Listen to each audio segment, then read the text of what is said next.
So Dean and I went to Italy a couple months ago to film a wedding.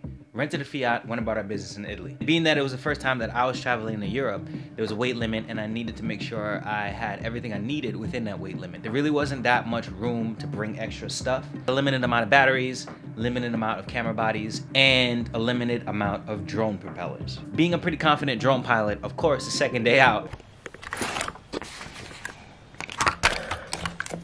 not all hope was lost, because you know my name is Quasi Peters and I technically do anything. I quickly searched the Italian interwebs for like the Best Buy equivalent, and we found it. Media World, fam. The GPS and the Fiat ended up taking us on a dirt road. All right, no big deal. We're just on our way to a camera store right now in the Fiat. Just chilling, no big deal. A few moments later. Come on, come on.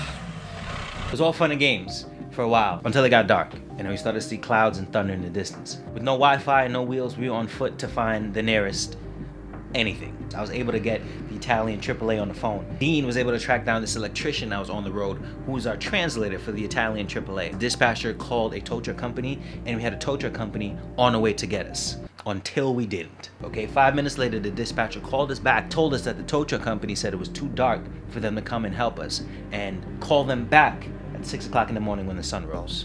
Our car is stuck somewhere in the country, on a country road, because I thought I had a Super. Walked about 20 minutes to the nearest villa, who thought that we were looking for a vacancy, but someone who can pick we're us actually up? looking for a taxi service. We're in front of a villa. Valviana. Valviana. The good thing for the guy who owned the taxi service, he went out to dinner, so he couldn't pick us up. Thanks, bro. Thank you. Dean was able to get the number to the owner of our villa, Flavio, the legend. And he's gonna go bring us back. Then in the morning, we're gonna take a cab and come back here. After about 45 minutes, young Flavio and his girl came and picked us up in his Mercedes and said the next morning he would bring a tractor to where our car was and pull the Fiat out. So we never made it.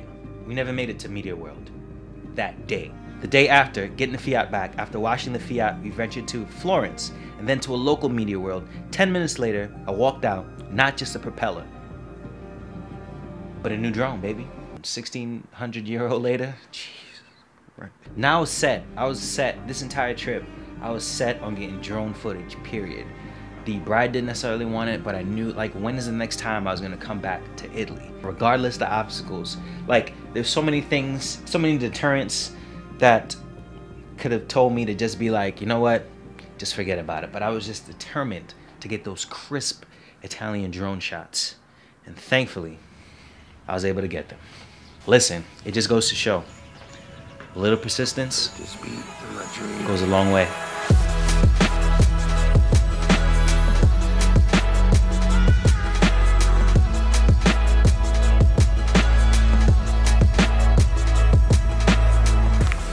When you're in a foreign country and the GPS tells you to take unpaved roads, don't do it. Just don't do it, all right? Just don't.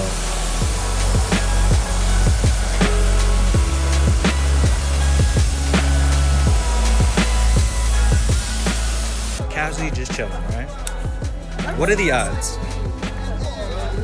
What are the odds